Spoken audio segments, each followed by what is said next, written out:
Hello అందరికీ welcome back to my channel Vaishu's recipe book. ముందుగా మీరు నా ఛానల్ ఫస్ట్ టైం చూసినట్టయితే ప్లీజ్ లైక్, షేర్, సబ్స్క్రైబ్, అలాగే పక్కన బెల్ ఐకాన్ని ప్రెస్ చేయండి. నా నోటిఫికేషన్స్ అన్నీ మీకు వచ్చేస్తాయి. ఈరోజు వీడియో వచ్చేసి పాలకూరతో కర్రీని ఎంతో ఈజీగా ఇంకా టేస్టీగా ఎలా చేసుకోవాలో చూపించబోతున్నాను. చుట్టాలు వచ్చినప్పుడు ఈ కర్రీ చేసి పెట్టారనుకోండి, ఫిదా అయిపోతారంతే. పిల్లలు కూడా ఆకుకూరలు తినడం ఇష్టపడరు. అలాంటి పిల్లలు కూడా ఈ ఆకుకూరని ఒక్కసారి టేస్ట్ చూస్తే సూపర్ అంటారు. మరి పాలకూరతో టేస్టీగా, ఈజీగా, తక్కువ టైంలో, తక్కువ ఇంగ్రీడియంట్స్తో పాలక్ కర్రీ ఎలా చేసుకోవాలో చూసేద్దామా? పదండి మరి ఇంకెందుకు ఆలస్యం. ఎన్నో పోషకాలతో ఉండే ఈ పాలకూరని రెడీ చేసేసుకుందాం. ముందుగా నేను ఇక్కడ పాలకూరని చక్కగా వాష్ చేసుకొని ఇలాగా సన్నగా కట్ చేసుకుంటున్నాను. నేను ఇక్కడ 6 నుంచి 5 కట్టలు తీసుకున్నాను. ఇలా సన్నగా చాప్ చేసి పెట్టుకున్న పాలకూరని చక్కగా వాష్ చేసుకొని పక్కకు పెట్టుకోవాలి. ఇప్పుడు స్టవ్ పైన ఒక కడాయి పెట్టుకుని కడాయిలో 1.5 టీ స్పూన్ వరకు ఆయిల్ని యాడ్ చేసుకోవాలి. ఆయిల్ కాస్త హీట్ అయిన తర్వాత 1 టేబుల్ స్పూన్ జీలకర్ర, సన్నగా చాప్ చేసి పెట్టుకున్న ఒక 2 ఉల్లిపాయ ముక్కలని యాడ్ చేసుకోవాలి. ఆనియన్స్ చక్కగా ఫ్రై అయిపోవాలి. ఆనియన్స్ని అటు ఇటు తిప్పుకుంటూ గోల్డెన్ బ్రౌన్ వచ్చేంత వరకు ఫ్రై చేసుకున్న తర్వాత ఇందులో 7 నుంచి 8 వరకు చీల్చి పెట్టుకున్న పచ్చిమిర్చిని యాడ్ చేసుకున్నాను. ఇక్కడ స్పైస్ అనేది మీ కారం బట్టి వేసుకోండి. మనం ఇక్కడ కారం పొడిని యూజ్ చేయకుండా చేస్తున్నాం కాబట్టి పచ్చిమిర్చి కారంగా ఉంటుంది.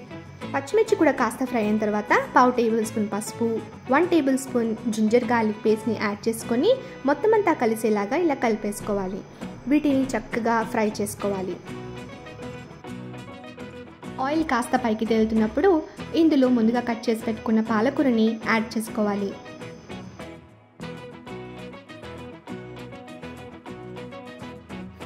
ఈ పాలకూర అంతా కూడా ఒకసారి కలిపేసుకోవాలి.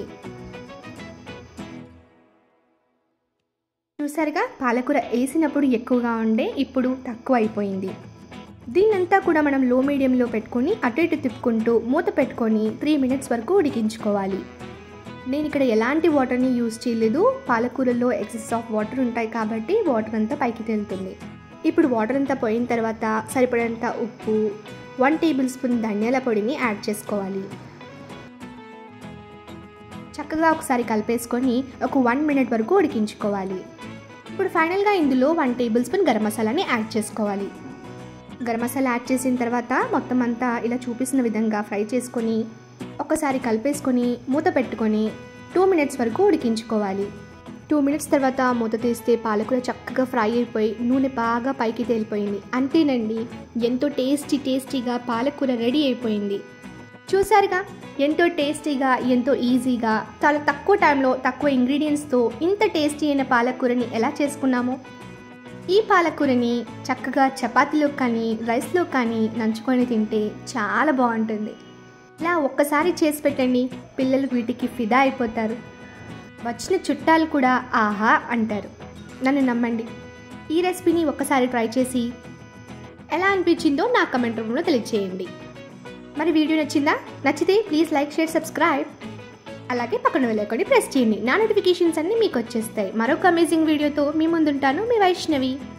Thanks for watching.